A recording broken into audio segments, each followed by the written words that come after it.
Wave optics के सारे formula एक रील के अंदर रिवाइज करने वाले हैं। इंटरफेरेंस ऑफ लाइट में सबसे पहले आपको एम्पलीट्यूड का फॉर्मूला बताना होता है, तो ये होता है अंडर रूट में a square plus b square plus में 2ab cos फाइव बीटा जी। अगर इंटेंसिटी का फॉर्मूला देखें तो वो होगा i1 प्लस में i2 प्लस में 2 अंडर रूट में i1 i2 और cos फाइव बीटा जी। इंटेंसिटी अगर मैक्सिमम चाहिए तो वो फॉर्मूला कुछ इस तरीके से आने वाला है, अंडर रूट में i1 प्लस में अंडर रूट i2 उसका होल स्क्वायर। अगर मैक्सिमम के लिए हम जा रहे हैं तो फाइव कुछ इस तरीके से होने वाला है, इसको एक बार से याद कर लीजिएगा। और मिनिमम जो होता है उसके लिए फॉर्मूला बनेगा अंडर रूट में i1 माइनस अंडर रूट में i2 उसका होल स्क्वायर। अगर इसके लिए हम फाइव की बात देखें या फाइव की कंडीशन देखें तो वो होती है फाइव इज इक्वल टू पाई, 3 पाई, 5 पाई, 4 पाई, इस तरीके से चलते हैं। अगर इंटेंसिटी बराबर है, i1 और i2 बराबर है, ठीक है, तो उस टाइम पे फॉर्मूला बनेगा 4i0 cos स्क्वायर 5/2 बेटा जी। YDSC अगर हम देखें, इसका डेरिवेशन नहीं करना है, यंग डबल स्लिट एक्सपेरिमेंट।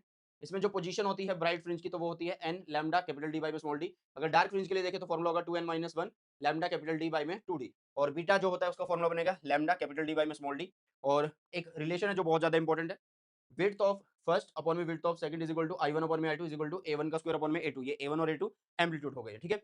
इसके साथ पोटेंशियल, सॉरी नॉट पोटेंशियल, ये पार्ट डिफरेंस है। पार्ट डिफरेंस जो होता है बेटा जी, उस टाइम पे फॉर्मूला होता है n लैम्डा, ठीक है। n लैम्डा ये ब्राइट के लिए होता है, उस टाइम पे n की वैल्यू 1 2 3 इस तरीके से बोल सकते हैं। और पार्ट डिफरेंस डार्क के लिए अगर हम देखें तो 2n-1 लैम्डा बाई 2 होता है और n इज इक्वल टू 1 2 3 ये रहेगा। साथ में आप लास्ट में देखिएगा diffraction due to a single slit में कंडीशन आती है nth सेकेंडरी मैक्सिमा के लिए, तो वो होता है path difference is equal to a sin theta n 2n plus 1 lambda by 2। n की वैल्यू आपके सामने ये रही। Condition for nth secondary minimum, तो ये फॉर्मूला सेम रहेगा इस साइड से, तो यहाँ पे सिर्फ क्या आ जाएगा, n लैम्डा आ जाएगा बेटा जी। अगर फ्रिंज विड्थ देखें तो फॉर्मूला बिल्कुल सेम है, लैम्डा d अपॉन में a है, ठीक है। वहां पे d था, यहाँ पे a है बेटा जी। और विड्थ ऑफ सेंट्रल मैक्सिमम क्या होती है, 2 टाइम्स होती है, तो यहाँ पे सिर्फ 2 आ जाएगा। और इसके अलावा एंगुलर फ्रिंज विड्थ अगर तुमसे पूछी जाए तो वो होगा 2 लैम्डा बाई में a।